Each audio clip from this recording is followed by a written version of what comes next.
Hello friends and welcome back to our tutor. This is me Imran Syed और HTML5 और CSS3 के lectures के अंदर आपको फिर से वेलकम करता हूं। जैसे कि आप जानते हैं कि हम लोगों ने लास्ट लेक्चर जो है वो कंप्लीट किया था कि हम लोग किस तरीके से जो है एक रिस्पॉन्सिव पेज को जो है टेस्ट कर सकते हैं, यानी कि हमारा जो रिस्पॉन्सिव डिज़ाइन होता है वेब पेज का, उसको हम किस तरह से टेस्ट कर सकते हैं कि वो रिस्पॉन्सिवली काम कर रहा है या नहीं। तो इसके लिए मैंने आपको लेक्चर नंबर 52 के अंदर काफ़ी डिटेल में जो है ना ये चीज़ समझा दी थी। और आज के लेक्चर के अंदर हम लोग क्या करेंगे, हो सकता है ये लेक्चर थोड़ा सा लंबा हो जाए, क्योंकि इसके अंदर हम क्या करेंगे, एक फ्लूइड लेआउट यानी कि फ्लूइड विथ का जो लेआउट है जिसका फिक्स साइज़ होता है उसको हम कन्वर्ट करेंगे, हमारा जो फिक्स लेआउट होता है उसको हम कन्वर्ट करेंगे हमारे फ्लूइड लेआउट के अंदर। तो सबसे पहले तो मैं आपको एग्जांपल बता देता हूँ कि फ्लूइड और फिक्स्ड लेआउट दोनों की क्या डिफरेंसेस हैं। तो सबसे पहले हमारे पास ये जो एक डिज़ाइन हम लोगों ने वेब पेज किया था पीछे लेक्चर्स के अंदर, जो कि एक फिक्स्ड लेआउट के ऊपर डिज़ाइन था, उसको हम चेक करेंगे सबसे पहले। जैसे कि अब आप यहाँ पे चेक करेंगे, यहाँ पे हमारे स्क्रॉल बार को आप यहाँ पे चेक कीजिएगा। जब मैं इसका साइज़ जो है वो डिक्रीज़ करूँगा तो ये रीसाइज़ नहीं हो रहा हमारे वेब पेज के हिसाब से, और यहाँ पर ये एक हमारे पास हॉरिजॉन्टल जो हमारा स्क्रॉल बार है वो जनरेट हो गया है। तो इसका इंडिकेशन का मतलब ये है कि हमारा जो ये वेब पेज है ये रिस्पॉन्सिव नहीं है, ये फिक्स लेआउट के ऊपर काम कर रहा है। इसी तरीके से हमारे पास जो क्या कहते हैं फ्लूइड लेआउट, यानी कि हमारे पास रिस्पॉन्सिव पेज जो होता है वो, जैसे कि हमारे पास ये रीड स्टडी लर्न की वेबसाइट जो है ये रिस्पॉन्सिवली काम करती है। इसको चेक करने के लिए भी हम वही तरीका आजमाएंगे। जैसे कि अब मैं यहाँ पर जब इसका साइज़ कंप्रेस करता जा रहा हूँ तो आप देख रहे होंगे कि ये ख़ुद ब खुद जो है अपना साइज़ चेंज करता जा रहा है, और एक खूबसूरत सा लेआउट जो है इसने हमारे पास यहाँ पे जनरेट कर दिया है। जैसे कि ये देख रहे होंगे आप, यहाँ पे मेन्यू आ गया, एक खूबसूरत सा लेआउट है हर लिहाज के, यानी कि साइज़ के लिहाज से इसने अपने आप को कंप्रेस कर लिया है। और उसके अंदर हमारे पास आर्टिकल्स जो हमारे यहाँ मौजूद हैं और पूरा का पूरा एक लेआउट जो है इसने उसको एक रिस्पॉन्सिव वे में जो है वो कन्वर्ट कर दिया है। तो ये जो चीज़ मैंने आपको बताई है कि किस तरीके से हम डिफरेंशिएट कर सकते हैं हमारे फ्लूइड और फिक्स लेआउट के जो है ना। अब मैं आपको बताऊंगा कि हमारे पास जो फिक्स्ड लेआउट है उसको कन्वर्ट किस तरह से करेंगे हम अपने फ्लूइड लेआउट के अंदर। इसके अंदर हमारे लिए दो चीज़ें जो हैं वो बहुत ज़्यादा इंपॉर्टेंट है। सबसे पहली चीज़, हम इसके अंदर जो है CSS की मीडिया क्वेरीज़ जो है वो हम लोग यूज़ करेंगे। आपको मीडिया क्वेरीज़ जो हैं वेब के ऊपर वो काफ़ी मिल जाएंगी। अगर आप सर्च करेंगे किसी भी वेबसाइट के ऊपर जाके, गूगल के ऊपर जाके ख़ास तौर पे आप सर्च करेंगे मीडिया क्वेरीज़ के हवाले से, तो आपको काफ़ी सारी मीडिया क्वेरीज़ के हवाले से साइट्स जो हैं वो मिल जाएंगी। लेकिन होता क्या है कि बहुत सी जगहों पे जो मीडिया क्वेरीज़ अवेलेबल हैं वो बहुत सारे प्लेटफॉर्म्स के ऊपर काम नहीं करते। तो क्योंकि मैं प्रोफेशनली काम करता हूँ तो इन चीज़ों का जो है लिंक होता रहता है मेरा, और काफ़ी जगहों पे जो है मुझे प्रॉब्लम्स भी आई हैं मीडिया क्वेरीज़ को इस्तेमाल करते हुए। तो उन क्वेरीज़ को देखते हुए और रिस्पॉन्सिव स्क्रीन्स को देखते हुए मैंने क्या किया है, मैंने अपनी मीडिया क्वेरीज़ ख़ुद जो है वो बिल्ड की हैं, और उनके साइज़ जो है वो मैंने ख़ुद डिज़ाइन किए हैं, मतलब ख़ुद इम्प्लीमेंट किए हैं। और वो जो मीडिया क्वेरीज़ के साइज़ हैं वो ये साइज़ हैं, जिसके अंदर 4 मीडिया क्वेरीज़ मैंने रखी हैं। एक हमारे पास जो है वो डेस्कटॉप वर्जन के लिए है, दूसरा हमारे पास जो है वो क्या कहते हैं आपके पास टैबलेट्स के लिए है, तीसरा हमारे पास मोबाइल वर्जन्स के लिए है, और लास्ट जो है वो स्मॉल मोबाइल वर्जन्स के लिए है। तो ये जो मीडिया क्वेरीज़ हैं आप चाहें तो इनको इस्तेमाल कर सकते हैं, और या चाहें तो आप किसी भी वेबसाइट के ऊपर से जो है वो इस्तेमाल कर सकते हैं। लेकिन ये जो मीडिया क्वेरीज़ हैं ये मेरी अपनी ख़ुद की बनाई हुई हैं, ये आपको कहीं नहीं मिलेगी। ये मैंने इसका साइज़ जो है वो ख़ुद ब खुद जो है, आप जब इंस्पेक्ट मोड में जाते हैं तो हमारे पास यहाँ पर ये रिस्पॉन्सिव टैब्स जो हैं वो यहाँ पे इनेबल हो जाते हैं हमारे गूगल क्रोम के अंदर। और यहाँ पे आप डिफरेंट स्क्रीन के साइज़ भी देख रहे होंगे कि लैपटॉप लार्ज है, फिर लैपटॉप है, फिर टैबलेट है, फिर मोबाइल लार्ज है, फिर मीडियम है और एक स्मॉल है। तो इन सब को देखते हुए मैंने ये मीडिया क्वेरीज़ डिज़ाइन की हैं जो कि आप इस्तेमाल कर सकते हैं एक फ़िक्स लेआउट को कन्वर्ट करने के लिए, कहाँ पे, रिस्पॉन्सिव के अंदर। तो ये चीज़ तो यहाँ पे आपको क्लियर हो गई होगी। और दूसरी चीज़ जो हमें रिक्वायर्ड है एक फ़िक्स लेआउट को रिस्पॉन्सिव में कन्वर्ट करने के लिए, वो है हमारे पास एक एक्सटर्नल क्वेरी जो कि हम इस्तेमाल करते हैं हमारे पास, जो कि हमेशा इस्तेमाल होगा आपके HTML के पेज के हेडर के अंदर, मतलब कि जो हेड के टैग्स हैं उसके अंदर जो है ये आपका टैग इस्तेमाल होगा जो कि मेटा के नाम से है, और उसका जो नेम प्रॉपर्टी है वो कहलाएगी व्यू पोर्ट। ठीक है, उसके अलावा फिर आप इसके अंदर इस्तेमाल करते हैं कंटेंट की एक प्रॉपर्टी, और उसकी जो वैल्यू होगी वो होगी width is equals to device width. Initial scale हमेशा इसका डिफाइंड होगा 1 से, और श्रिंक टू फिट सॉरी, ये हमेशा आपके पास रहेगा यहाँ पर 9। ठीक है, तो ये जो मेटा टैग है ये आपने नहीं भूलना, ये ख़ास तौर पे आपने लगाना है और लास्ट में इसको टर्मिनेट भी करना है। इस मेटा टैग को आपने ज़रूर इस्तेमाल करना है। अगर आप ये मेटा टैग इस्तेमाल नहीं करेंगे तो आपकी जो ये मीडिया क्वेरीज़ हैं ये काम नहीं करेंगी। ठीक है, तो इसको मैं अभी यहीं पे सेव करता हूँ, और मैं इस मीडिया क्वेरीज़ जो है मेरी, इनको मैं यहाँ से कॉपी करता हूँ और अपने CSS के पेज के अंदर ले जाता हूँ। ठीक है, और यहाँ पर मीडिया क्वेरीज़ के अंदर मैं इसको पेस्ट कर देता हूँ।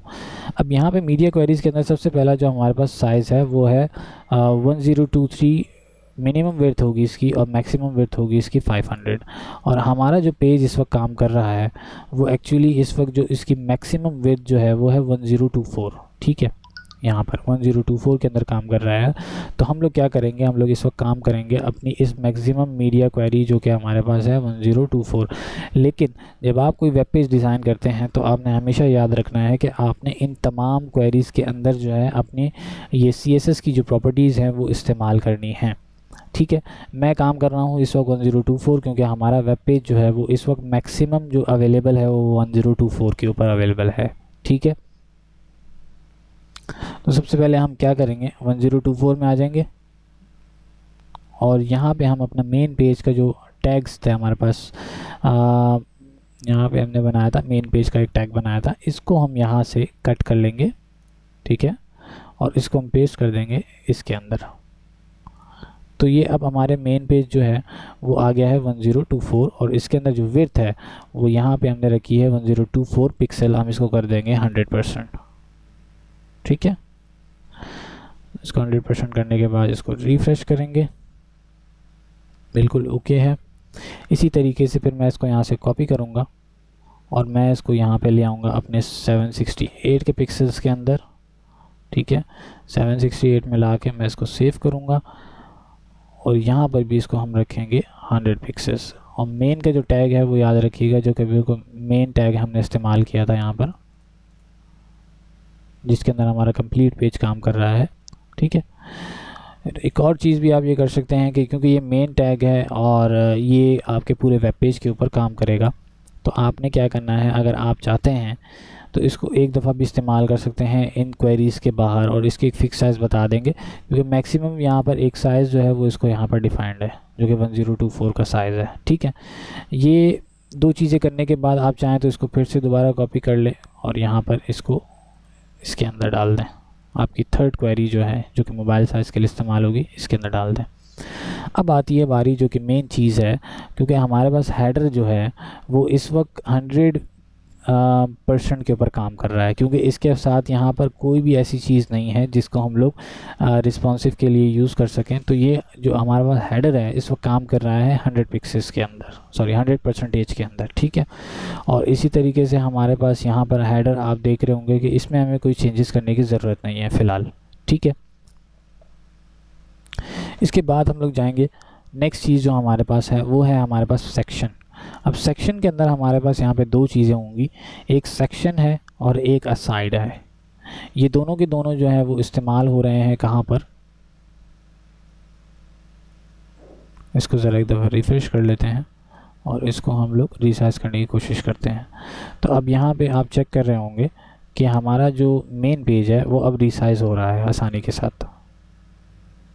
ठीक है, तो यानी कि हमारी मीडिया क्वेरीज जो हैं वो काम कर रही हैं। मैं इस दफ़ा फिर से डिसेबल करके आपको दिखा देता हूँ कि किस तरीके से काम कर रहा है। इन मीडिया क्वेरीज़ को मैं सेलेक्ट करता हूँ और इनको कमेंट कर देता हूँ। अभी मीडिया क्वेरीज़ बंद है, इसको मैं रिफ़्रेश करूँगा। ठीक है, और ओके,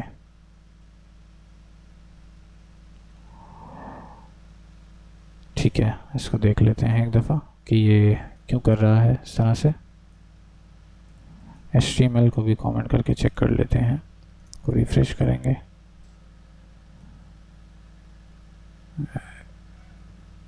ठीक है, बिल्कुल एक्यूरेट काम कर रहा है, इसमें कुछ चेंजेस करने की ज़रूरत नहीं है फ़िलहाल हमें। इसको हम यहाँ से बंद करेंगे। ठीक है,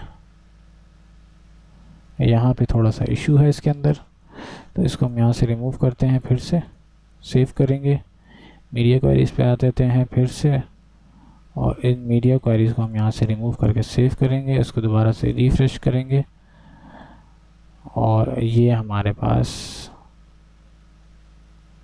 ठीक काम कर रहा है इस वक्त। ठीक है, 1024 के ऊपर आप देख रहे होंगे कि हमारे पास, जैसे कि मैं दिखा देता हूँ आपको एक दफ़ा फिर से, अब यहाँ पे हमारे पास है 1024। ठीक है, 1024 के अंदर हमारे पास क्या है कि हमने क्या किया है, 1024 जो मैक्सिमम वेट है उसके अंदर हमारे पास बैकग्राउंड कलर है वाइट। ठीक है, और इसके बाद 768 जो है उसके अंदर बैकग्राउंड कलर है वाइट। इसको मैं यहाँ रेड करता हूँ और आपको मैं डिफ्रेंशिएशन दिखाता हूँ कि दोनों में डिफरेंट क्या है। ठीक है, अभी मैं इसको रिफ़्रेश करता हूँ यहाँ पर और इसको मैं लेके आता हूँ 1024 पे। 1024 पे इसका कलर वाइट है क्योंकि यहाँ पे 1024 पे कलर वाइट है और 768 पे कलर रेड है, तो 768 पे जब मैं आऊँगा तो इसका कलर रेड हो जाना चाहिए। ठीक है, तो ये डिफरेंस आपको समझ आ जाना चाहिए कि इन मीडिया क्वेरीज़ का जो यूज़ है वो किस तरह से हम लोग यूज़ करेंगे। मतलब डिफरेंट ये स्क्रीन साइजेज़ हैं और ये जो मीडिया क्वेरीज़ है ये डिफरेंशिएट कर रहे हैं आपके स्क्रीन साइजेज़ को। तो इन स्क्रीन साइजेज़ को इस्तेमाल करते हुए हम अपनी CSS की प्रॉपर्टीज़ को इस्तेमाल करते हुए अपने एक पेज को जो है वो फिक्स्ड लेआउट से फ्लूइड लेआउट के अंदर हम लोग कन्वर्ट करते हैं। ठीक है, अब दूसरी चीज़ हम यहाँ चेक करेंगे कि हमारे पास वो क्या चीज़ है जो कि सही काम नहीं कर रही। जैसे कि फ़र्ज़ करें 1024 के ऊपर हमारा ये एसाइड जो है बिल्कुल एक्यूरेट काम कर रहा है और हमारा सेक्शन भी बिल्कुल एक्यूरेट काम कर रहा है, लेकिन जब 768 पे हम आते हैं तो यहाँ पे क्या सीन है कि सेक्शन जो है वो हमारा एक्यूरेट है लेकिन असाइड जो है वो कुछ सही तरीके से नज़र नहीं आ रहा है यहाँ पर, जो कि एक असाइड पैनल यहाँ पे कॉर्नर भी दिख रहा है और ये स्पेस खाली है। तो हम क्या करेंगे, इस 768 के अंदर ये जो हमारा असाइड बार है इसको हम विड्थ दे देंगे 100% की, मतलब ये पूरा का पूरा जो एरिया है ये कवर करेगा हमारा असाइड विद ऑरेंज बैकग्राउंड। तो अब हम क्या करेंगे, इसको वापस से वाइट कर लेते हैं। ठीक है, और हमारे पास असाइड जो है वो आपके पास ये है साइड पैनल, इसको हम यहाँ से कॉपी करते हैं, सॉरी कट कर लेंगे, बल्कि इसको यहीं रहने देते हैं और हम लोग यहाँ पे आएंगे हमारे पास 768 के अंदर और यहाँ पे इसको पेस्ट करेंगे। इसकी जो विड्थ है वो हम रख देंगे 100%। इसी तरीके से हमारा जो सेक्शन है, सेक्शन को भी हम यहाँ से कॉपी करेंगे और यहाँ पे पेस्ट करके इसको हम कर देंगे 100% पे। ठीक है, फ्लोटिंग अब हमें नहीं चाहिए, हम यहाँ से फ्लोट को रिमूव कर देंगे, सो कमेंट कर देते हैं। उसी तरीके से यहाँ पर भी हमें फ्लोटिंग नहीं चाहिए, इसको भी हम रिमूव कर देंगे। अब हम लोग आते हैं 768 पे दोबारा और इसको करते हैं रिफ़्रेश। ठीक है, थोड़ा सा एडजस्टमेंट हमें करनी पड़ेगी।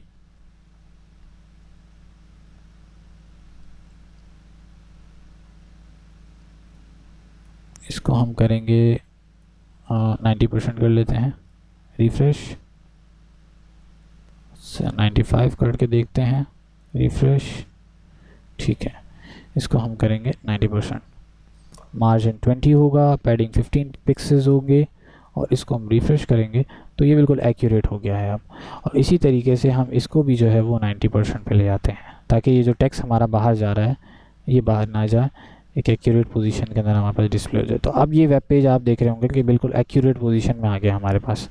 अब जैसे कि 1024 में जाता हूँ मैं तो ये साइड पैनल हमारे पास इस तरफ दिख रहा है, राइट हैंड साइड पे साइड पैनल दिख रहा है, और जब मैं 768 में आऊँगा तो हमारा जो साइड पैनल था वो बिल्कुल बॉटम में चला गया है और एक कंप्लीट लेआउट के अंदर ये आपको डिस्प्ले हो रहा है। इसी तरीके से हम लोग मोबाइल लेआउट में आ जाते हैं जिसका मैक्सिमम साइज़ जो है वो है 425। तो हम 425 पे आके जब चेक करेंगे तो अब 425 में हमारे पास थोड़ा सा इशू है, और वो इशू क्या है कि हमारे पास जो ये साइड पैनल है ये थोड़ा सा बाहर जा रहा है। तो हम लोग अब इसी साइड पैनल को यहाँ से कॉपी करेंगे और हमारे 425 के अंदर आके यहाँ पर जब इसको पेस्ट करेंगे तो अब यहाँ पे हमारे पास ये 90% था, इसको हम कम करके चेक कर लेते हैं कि ये फिट हो रहा है इसके अंदर या नहीं। तो इसको हम लोग 80% करके रिफ़्रेश करेंगे, ये ज़्यादा हो गया, 85 कर लेते हैं। अब ये बिल्कुल परफेक्ट है। ठीक है। और इसी तरीके से अगर आप यहाँ पे टेस्टिंग नहीं करना चाहते हो तो आप डायरेक्ट भी यहाँ पर यानी कि इंस्पेक्ट मोड को इस्तेमाल करते हुए जो है अपने CSS के अंदर चेंजेस कर सकते हैं, जो कि बहुत आसान तरीका है। ये मैं आगे जाके आपको इन डेप्थ डिटेल में समझाऊंगा, लेकिन फ़िलहाल मैं आपको ये बताना चाह रहा हूँ कि आप किस तरीके से इस्तेमाल कर सकते हैं। जैसे कि हमारे पास साइड पैन हमने सेलेक्ट किया है और यहाँ पर हमारे पास मीडिया क्वेरी जो एक्टिव है इस वक्त, ये आपको दिखा रहा है कि 425 वाली जो मीडिया क्वेरी है वो यहाँ पर एक्टिव है। इसी तरीके से जब मैं मार्जिन को यहाँ सेलेक्ट करके कम करूँगा तो आप यहाँ देखेंगे कि ये एडजस्टमेंट जो है हमारे लेफ़्ट हैंड साइड पे जो स्क्रीन है लाइव पेज के अंदर वो यहाँ पर परफॉर्म होती हुई दिखाई दे रही है। तो इसी तरीके से हम लोग यहाँ पे चेंजेस करते हुए जो है प्रॉपरली एडजस्टमेंट कर सकते हैं हम अपने पेज के अंदर। और जब यहाँ पे एडजस्टमेंट कंप्लीट हो जाए तो ये वाली जो प्रॉपर्टी चेंज की हमने इसको यहाँ से सिंपल कॉपी करेंगे और अपने मार्जिन जो हमने चेंज किया है इसमें आके इसको यहाँ पर कंट्रोल V पेस्ट करके सेव करेंगे। और जब हम यहाँ पे रिफ़्रेश करेंगे तो हमारे पास ये उसी कंडीशन में दिखेगा जो कि हमने अभी चेंजेस किए हैं। तो उम्मीद करता हूँ कि ये जो मैं क्लियरेंस आपको कराना चाह रहा था ये बिल्कुल आपको क्लियर हो गई होगी अब तक। और इसकी जो मिनिमम विड्थ है वो मैं रखता हूँ 320। ठीक है, इसको रिफ़्रेश करेंगे।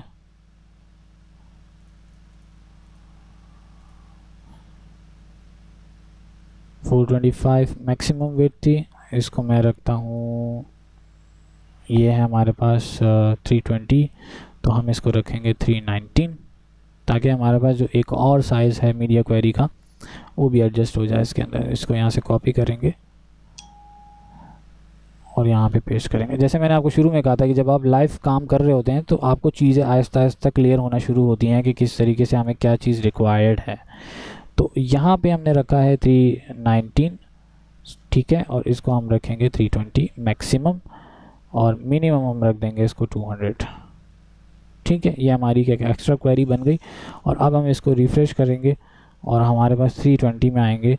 तो यहाँ पे थोड़ा सा इशू है जो कि हमारे पास जो हमारा टेक्स्ट है इसके अंदर इशू है। तो अगर आप चाहें तो इस मीडिया क्वेरी को इस्तेमाल कर लें और ना चाहें तो इसको इस्तेमाल करने की ज़रूरत नहीं है। प्रीवियस वाली जो हमारी मीडिया क्वेरी थी 319 वाली उसी को इस्तेमाल कर सकते हैं हम। ठीक है, तो अभी जो यानी कि फ्लूड लेआउट हमें कन्वर्ट करना था, फिक्स को हमने कन्वर्ट किया फ्लूड के अंदर, जो कि इस लेक्चर की रिक्वायरमेंट थी जो मैंने आपने यहाँ पे लेक्चर मार्क किया था कि हम किस तरीके से एक फ़िक्स लेआउट को जो है वो कन्वर्ट कर सकते हैं एक फ्लूड लेआउट के अंदर। तो वो रिक्वायरमेंट हमने यहाँ पे कंप्लीट कर ली है। अब इसी तरीके से हमारे पास जो नेक्स्ट लेक्चर है वो है साइज़ एडजस्ट करेंगे हम लोग रिस्पॉन्सिव फ़ॉन्ट बनाने के लिए। मतलब जैसे कि हमारे पास यहाँ पर इशू आ रहा है फ़ॉन्ट के अंदर, कुछ फ़ॉन्ट्स जो है वो यहाँ पे एक्यूरेट नहीं है, मतलब ये लाइन ब्रेक कर रहा है नेक्स्ट लाइन में जा रहा है, इसी तरीके से ये लाइन ब्रेक कर रहा है नेक्स्ट लाइन में जा रहा है, और ये जो साइज़ एडजस्टमेंट में इशू आ रहा है, जो ये फ़ॉन्ट जो है वो काफ़ी बड़ा हो गया है, बाहर की तरफ निकल रहा है।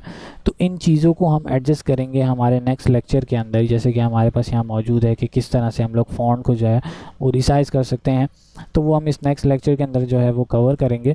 और उम्मीद करता हूँ कि ये जो लेक्चर मैं आपको समझाना चाह रहा था कि फ़िक्स्ड लेआउट को हम किस तरह से फ्लूड में कन्वर्ट कर सकते हैं वो आपको अब क्लियर हो गया होगा।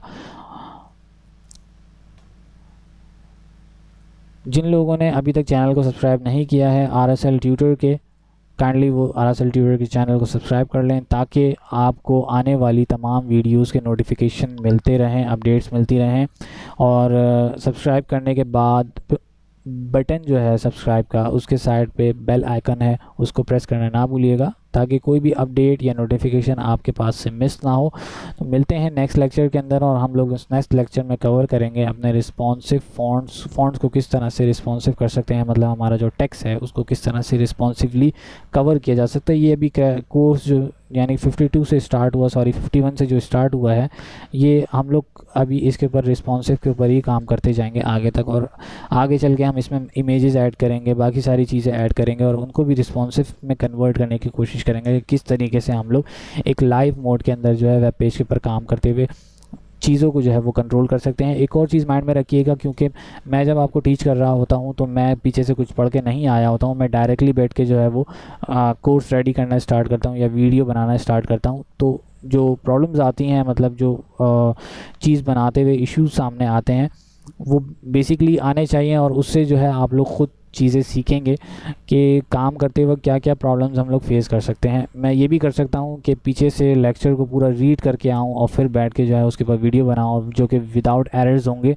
तो उससे ये होता है कि आपको कुछ चीज़ें सीखने को नहीं मिलती और इसी से मैं भी जो है चीज़ें मज़ीद बिल्डअप करता हूँ अपनी नॉलेज के अंदर। तो उम्मीद करता हूँ कि लेक्चर आपको पसंद आया होगा। मज़ीद टाइम ज़ाया ना करूँगा, नेक्स्ट लेक्चर में मिलेंगे, तब तक के लिए अल्लाह हाफ़िज़।